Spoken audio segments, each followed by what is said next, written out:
What a year for poetry. It started out really good back in January for everybody in the poetry world. And so we're glad to get to Poetry Month. And our program tonight is Love, Loss, and Morning Light. And our poets presenting this program are Linda Parsons and Stellasue, and I want to tell you a little bit about them. So Linda is the reviews editor for Pine Mountain Sand and Gravel, the copy editor for Chapter 16, the literary website of Humanities Tennessee. She has contributed poetry to the Georgia Review, Iowa Review, Prairie Schooner, Southern Poetry Review, the Chattahoochee Review, Baltimore Review, Shenandoah, and Ted Kuzer's syndicated column, American Life and Poetry, among many others. Candescent is her 5th poetry collection from Iris Press in 2019. Stellasue received her PhD in English literature from Honolulu University. She is editor emeritus and founding poetry editor of Rattle. 2 of her books have been entrants for the Pulitzer Prize. Lee's new and selected poems, Queen of Jacks, was released early 2020 and published by Bombshelter Press.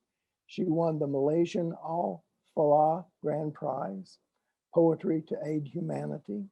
Her work has been published in numerous literary journals, including the Patterson Review, the Connecticut Review, Margie, and the American Poetry Review. And I believe Keifel is going to put the links to purchase of their books up on the chat column, and they're also available at Union Avenue and via Amazon. But I will turn it over to Linda and Stellasue now for our program on Love, Loss, and Morning Light.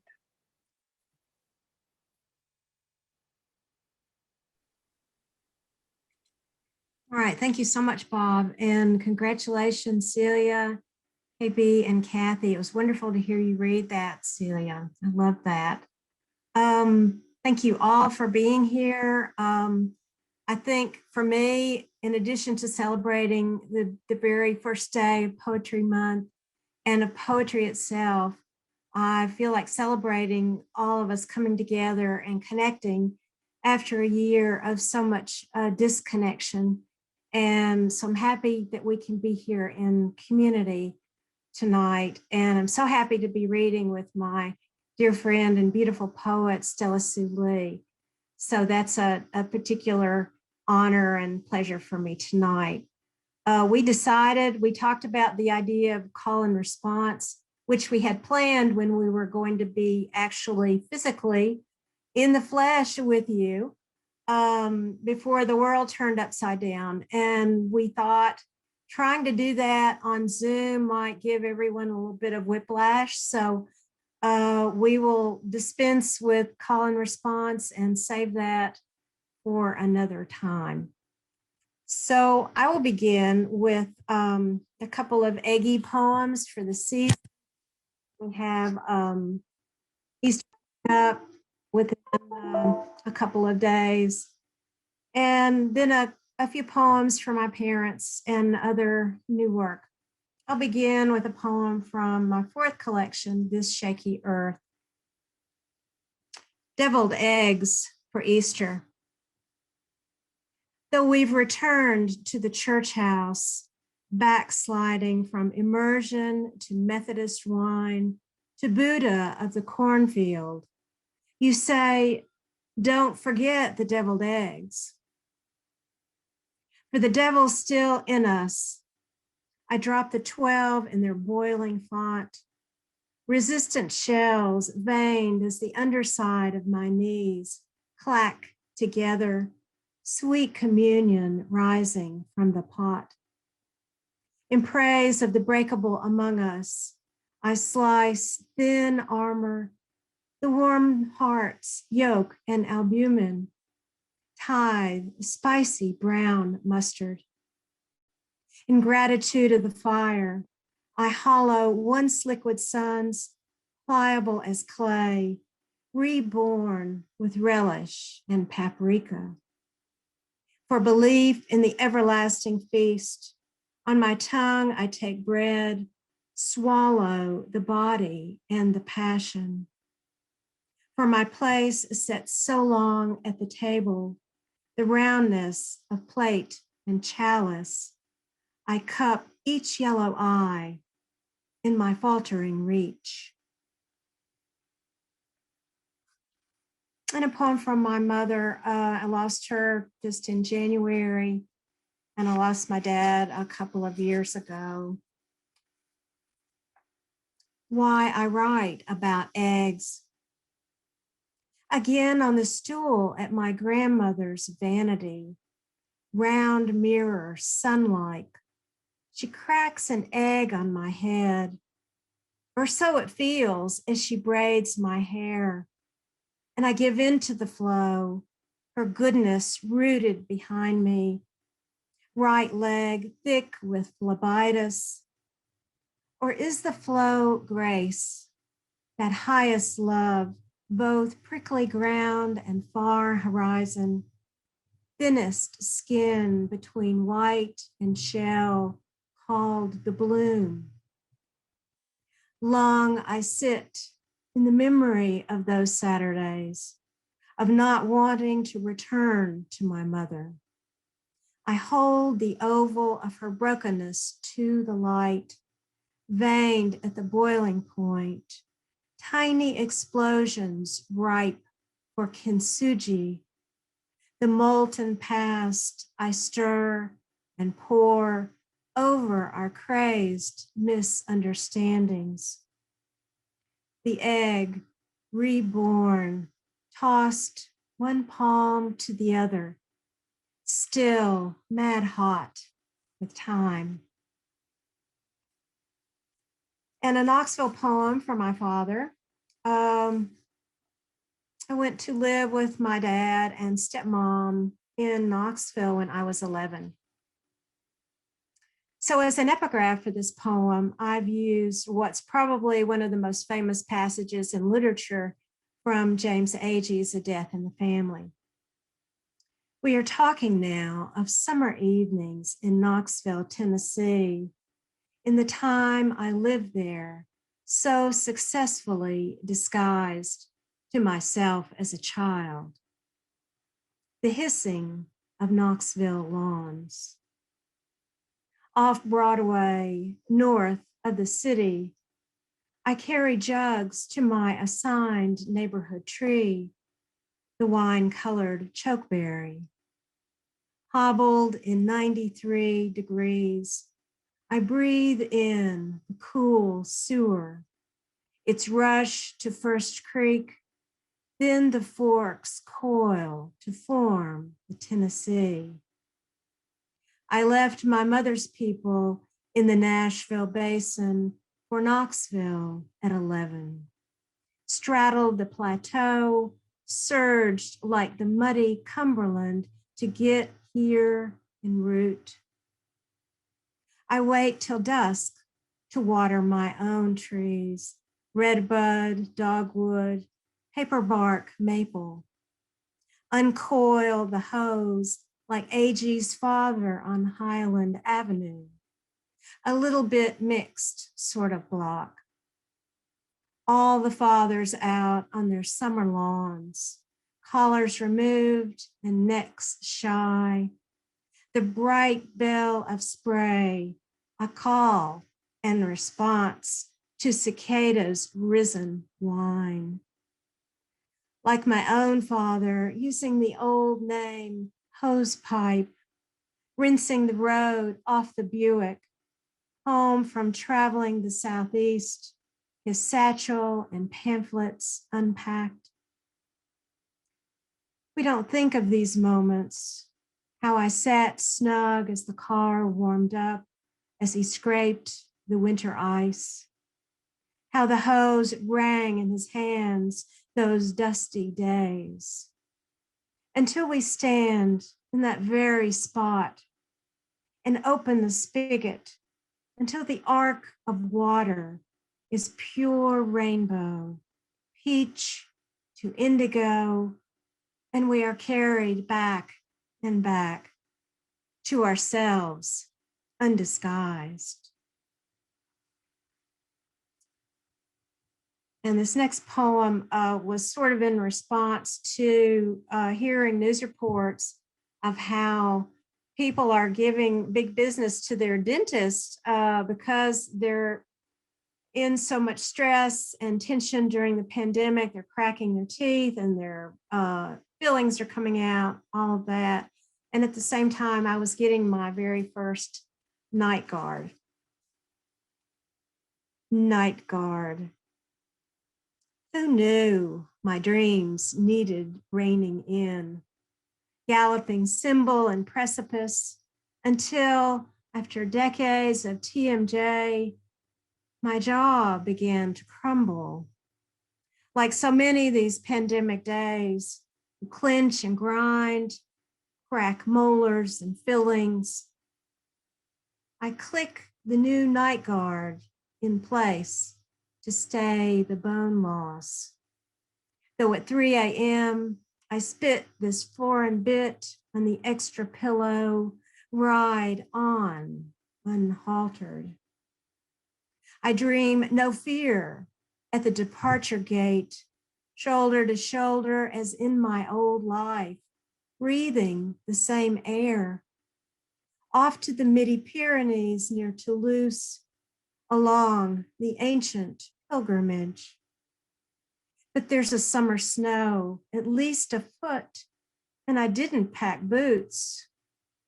My parents would send them, but they're off being new incarnations, and I'll never again hear their voices. DiMaggio's fly ball at Sulphurdale, nutmeg, not clove, in the cobbler. Except the wishing voice in my head, mouth locked in stasis. I'll never know if night guards or hog ties me, lathered to the brink of prayer, staying neither hope nor hate, whether the watches hover until I awaken, or if in the wee hours and more gnashing of teeth, I can't help myself and spit it out.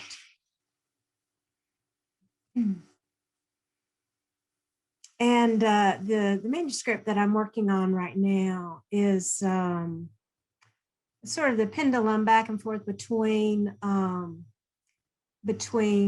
and travel. And of course, there are riches of discovery to be found in both. And so I'm weighing one against the other. And always that threshold in between. Believe.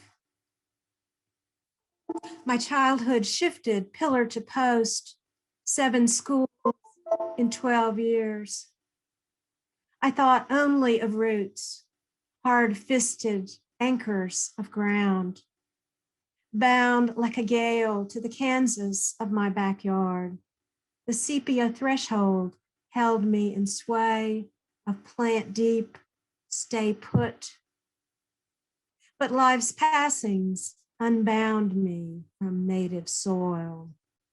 Father, a year gone from his last bed, marriage unspiraled from ring finger, days in the garden wound down. Even Dorothy wouldn't frown at the distance I've traveled, rocks skipped in the swift Garonne, deep France dappled through arbors, how the doves, cuckoo, coo in Ovilar, echoed the California hills. Like the lion whose courage finally roared, I do believe in the Pacific's gray cyclone, wind beaten, thrilled to the deep heart's core. I do believe we can shape our grief solid as brick or torch it like straw. I do believe in what's beyond fence and yellow road. I believe in the hourglass turned on its side, spilling my own glorious tide. And two more. I wrote this poem in response to a friend who asked me to do a healing ceremony in my garden for a medical problem she was having. And although I do healing ceremonies for myself, I've never done one for anyone else. So this was an interesting experiment. And it felt good. It felt right. Garden medicine. Near dark, I spread my stones on the wicker table. Aventurine for blood in the eyes, amethyst for grounding, rose quartz honed to prism. The lit sage winds pure and white to the cupola, gazebo feathered with tall phlox, begonia, spent lunaria. My friend has asked a prayer, a blessing to call back her sight from its heavy curtain. I spread my ceremony as night shadows, call vessels to untangle iron and salt, the muscle of heart to unknot, windows flung, open to blessed light. I'm not a healer, though maybe I am. My ordinary hands laid on the scathing past to cool its sear, my palms a bowl, cupping the last drop of day in blind descent. Come, hawk's wrought vision, freshet flow and release. Bless even the mockers harangue as I enter the garden, huff at my shoulder and head, huff the air split in attack, even in dreams. Bring us all to the nest, woven scrap and moss. Uncover our eyes so that we may see the scales drop to the compromised ground. And I will end with a poem from my latest book, Candescent. I talk a good bit about grief in my work. And so I thought I would end with a poem titled No Grief. And I've used some words as an epigraph from Leonard Cohen. You have to sit in the very bonfire of distress, and you sit there until you're burnt away in its ashes and it's gone. The world bends to no one's weep and wail, except maybe the rose-tipped grasses in early fall, the garden that's mine to neglect in long drought, which I did, parched with change, the brick of grief in my pocket, now airy as a whistle, except maybe the dreams searching for the one who left, who now the house, hearth to counter, comes along with the whistle, caring how the world bends or doesn't is the opposite of my gleaning in light's descent in the pasture of no grief, no self, no past, except that it bends. I know it does. The world, willow, not oak, on impermanent winds. Except that bonfires under my breastbone bear me across the banks of weep and wail, the lilt of my souls on hot coals, my body burnt through, unbent.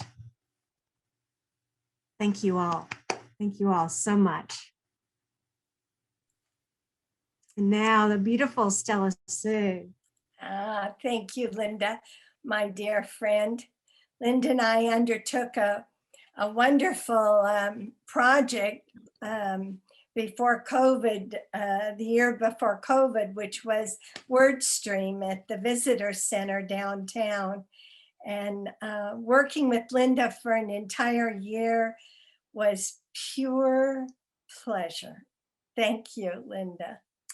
I want to thank some of my students from different parts of the country that tuned in tonight. Thank you, Molly, I see you. Patricia, I see you. Emily, thank you so much for tuning in.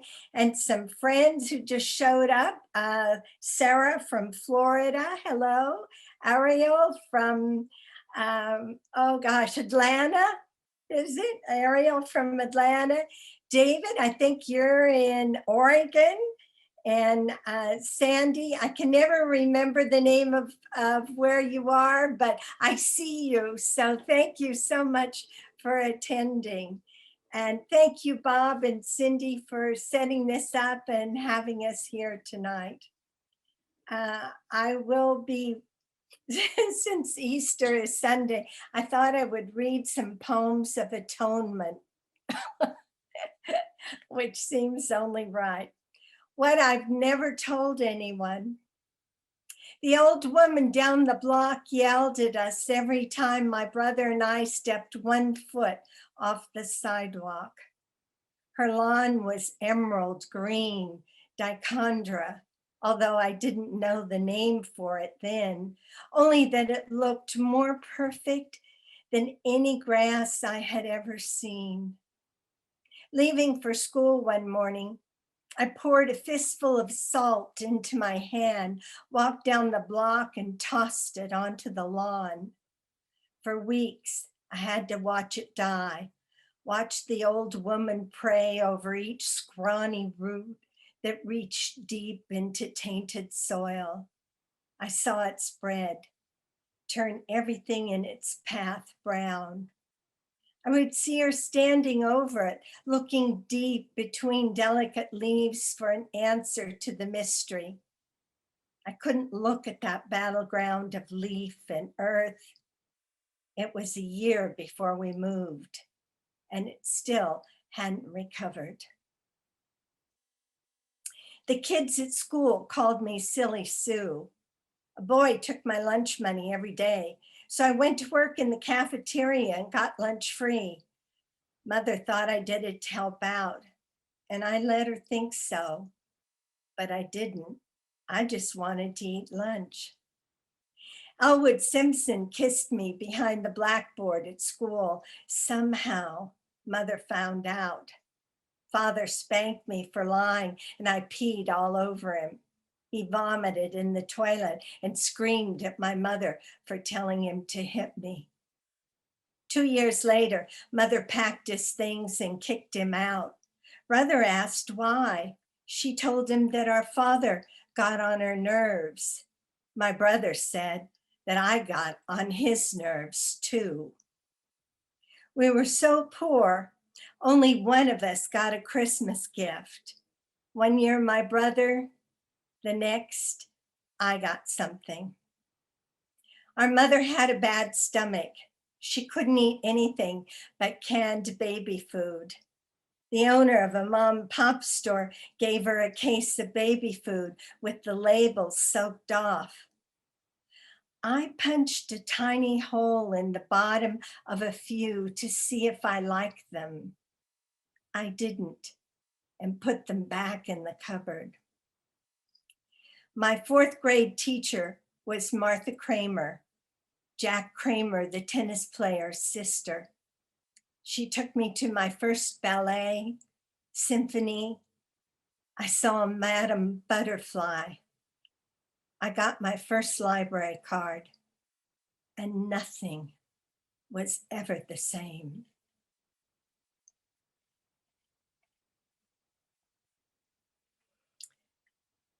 A prediction of Armageddon was written before COVID hit, so I can see some more poems of Armageddon coming up.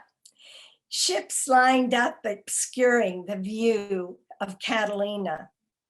My window opens to dark clouds that roll and twist. There must be a school of fish just offshore. Gulls are circling and diving, 4 or more at a time. Workmen next door make haste to finish a roof. They call to one another above the din of crashing waves. I make out the words must and watertight. The men stare with awe at the sky's brooding turmoil. Soon, whatever is done will be all there is time for.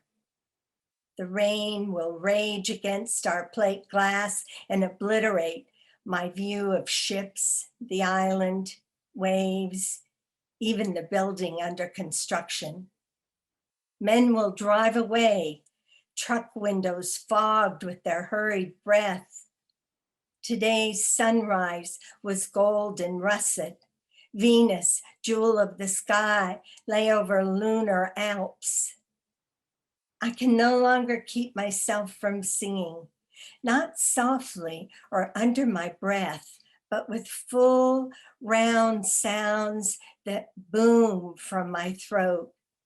I sing like a crazy woman while birds perch under a canopy of trees. They listen. My dad lived the last 7 years of his life on Skid Row in San Francisco. And I was able to be with him when he passed. Dutch Masters.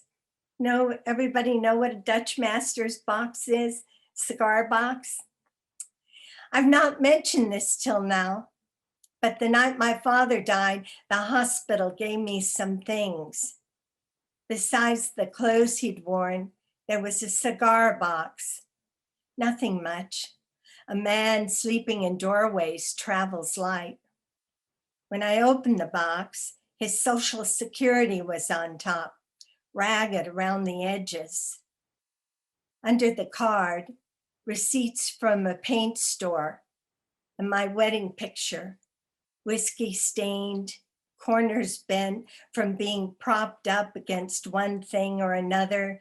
Yet there I sat on a Louis XIV divan, so young, white gown spread to show off lace and seed pearls. There was a picture of my brother too, taken when he was about 12, one knee planted on home plate, a fierce eye to the camera. At the bottom, 3 quarters, a dime, and a 1949 50-cent piece. That's all she wrote, he would have said. You live here, heaven and hell right here on earth, kid. Better pay attention to the details.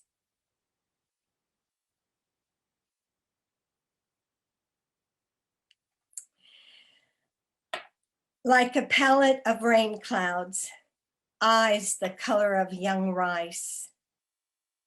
She is silver, signifying wealth. Each blue hair is tipped with shine, and she lets me know she thinks I'm a dud, even though I'm the one who put a toy mouse stuffed with catnip into the bathtub so she could slip, paw, tumble, and chase it all about. She chews each corner of my journal, has been known to stick her nose in my coffee, fish shrimp out of a temporarily unattended bowl of steaming top ramen, and steal anything she has a mind to steal from my kitchen counter.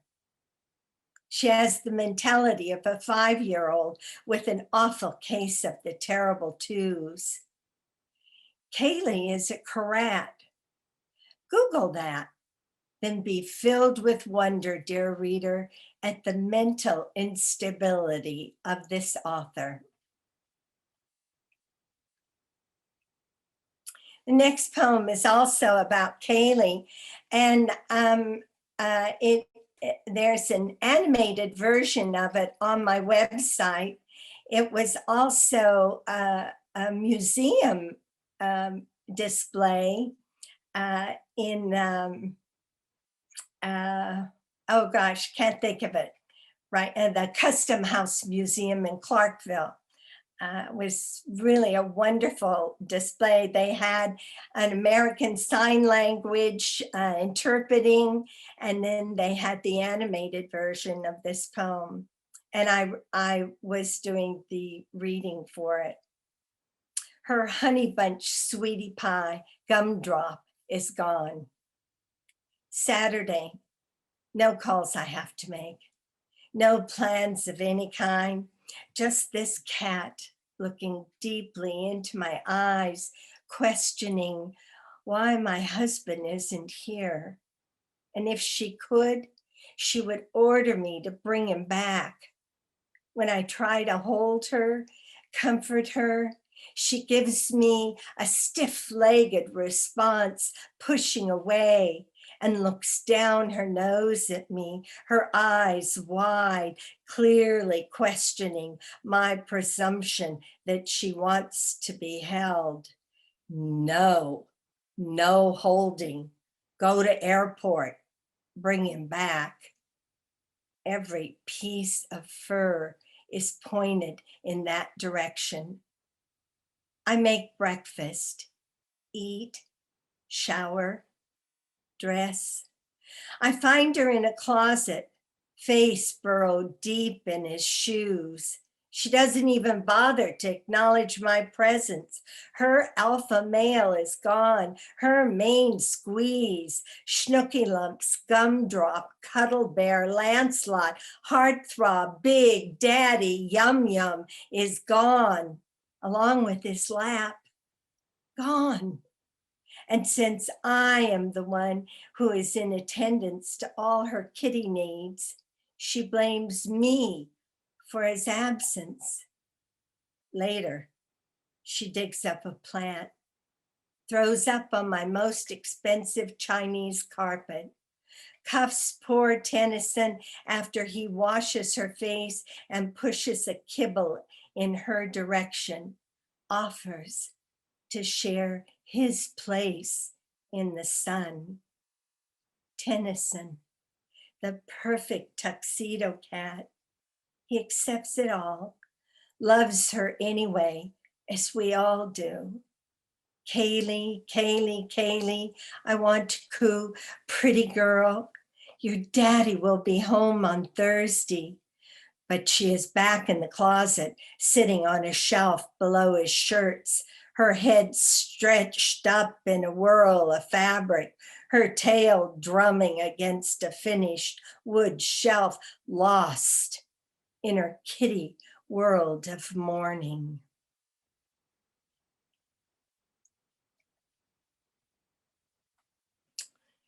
Atonement.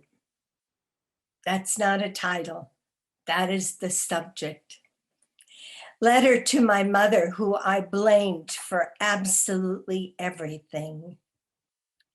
You've been gone 50 years, Mother. I no longer blame you. And I miss that. This business of accepting responsibility myself for every little thing is difficult. So when things go awry, my husband and I blame Kaylee, mischievous thing that she is. She handles it well, much better than you ever did. As long as she can jump up on our kitchen counter and supervise my opening a can of cat food into a clean bowl twice a day, she's good to go. She is independent, sweet and funny, as you were, a true nonconformist, just like you. She is most beautiful, a showstopper. She has star quality, like you. My last poem tonight will be, the title is James Bond Beach. And James Bond Beach is in Jamaica. I have had the pleasure of spending a great deal of time in Jamaica. And for about 18 years, I supported through 3 children through Christian schools there. So James Bond Beach was a very special place to me. There is nothing unusual about the day. The sky takes on light about 5:10. I turn on the heat, feed cats. Nothing I haven't done 100 times over.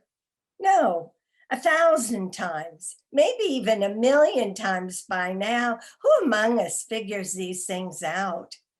Yet last night I was in Jamaica, walking along James Bond Beach in the Buff. Honey, in Jamaica, waterfalls cascade off hills right into the sea. Why, trees grow right out of the surf.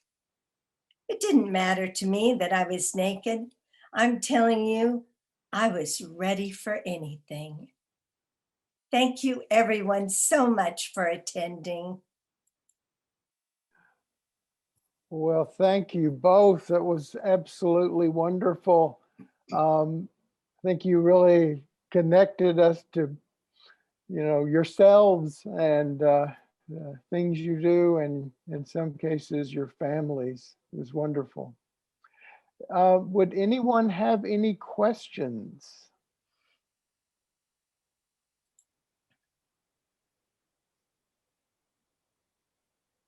You'll have to unmute yourself to ask one.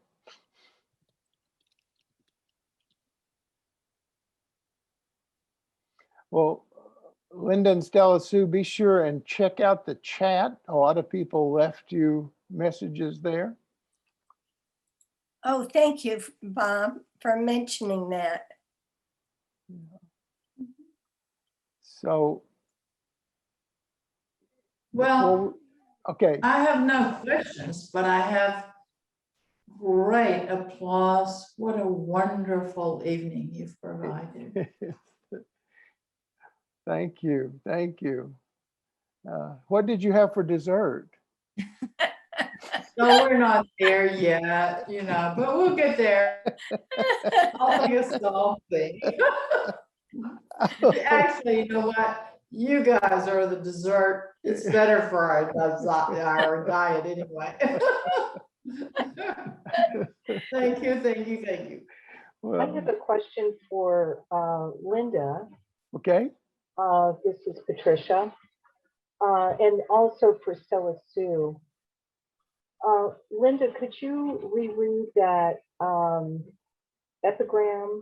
epigraph by Leonard Cohen Yeah, again? it's really wonderful. He said, you have to sit in the very bonfire of distress. And you sit there until you're burnt away and it's ashes and it's gone. And I believe that he was a meditator. I feel that he was talking about meditating, and you talk about sitting.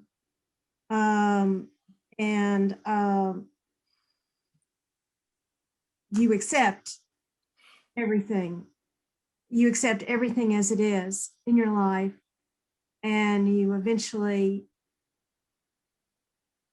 it becomes, it's a transforming thing to accept your life as it is, no matter what's happened.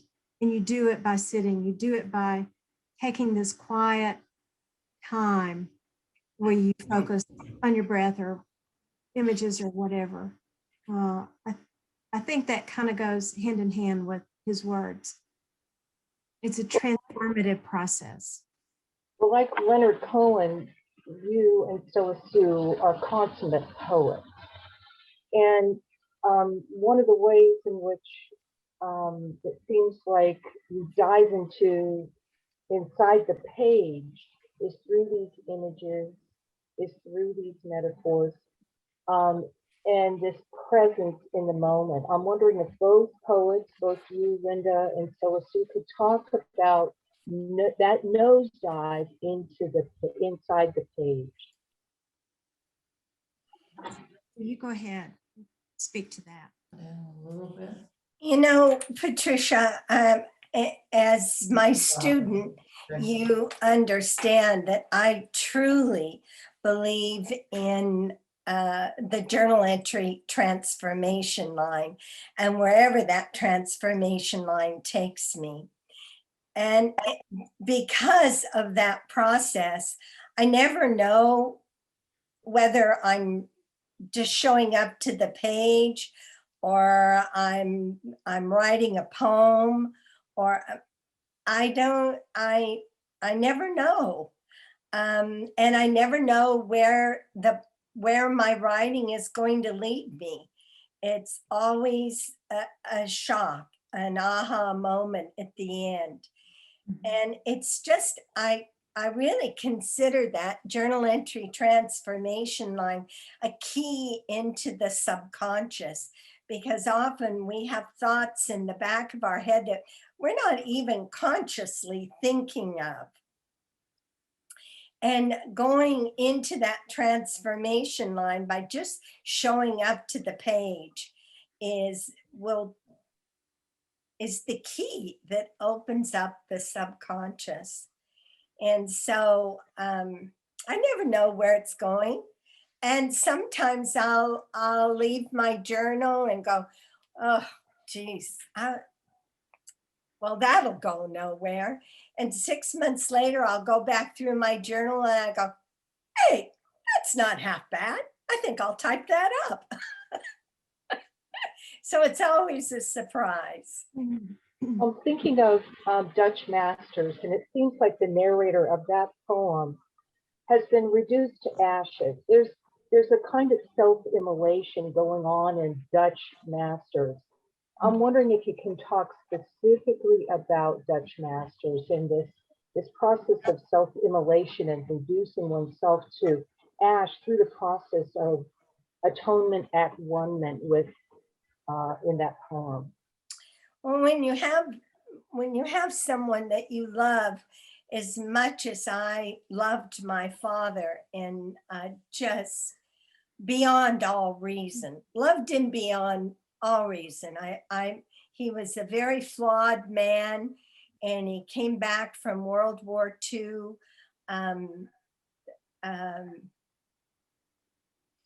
Not together at all. And he was the only man in this unit to survive. He was a full-blown alcoholic. He had post-traumatic stress syndrome. You know, you name it, he had it. But he came home without a mark on his body.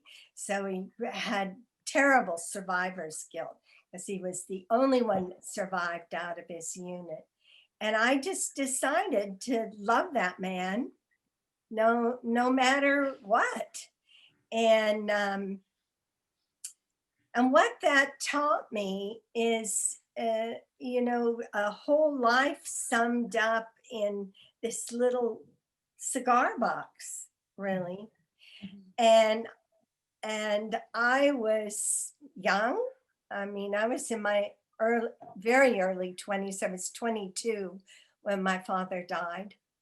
And I was into getting me some things. I wanted crystal and silver and china and good furniture. And suddenly I realized that that was not the measure of who you were. We only get to take the love with us. Yeah.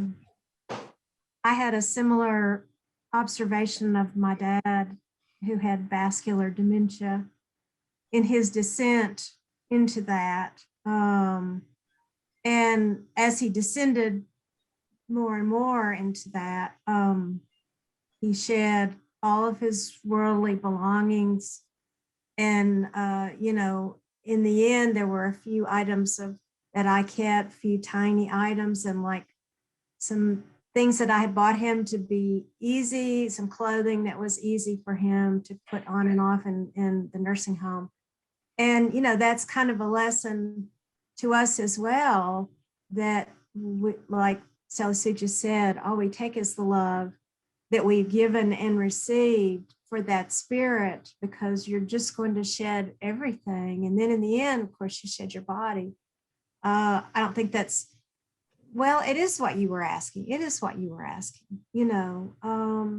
And so for me to observe that, it was heartbreaking, but at the same time, it was like, well, don't turn away from this, because this is the way it is. You know, this is the way it is. We end up with our body, and then we end up with the spirit. So it's, and my dad was someone who loved style, and he was a salesman, and he had to present himself well, and he loved the finer things.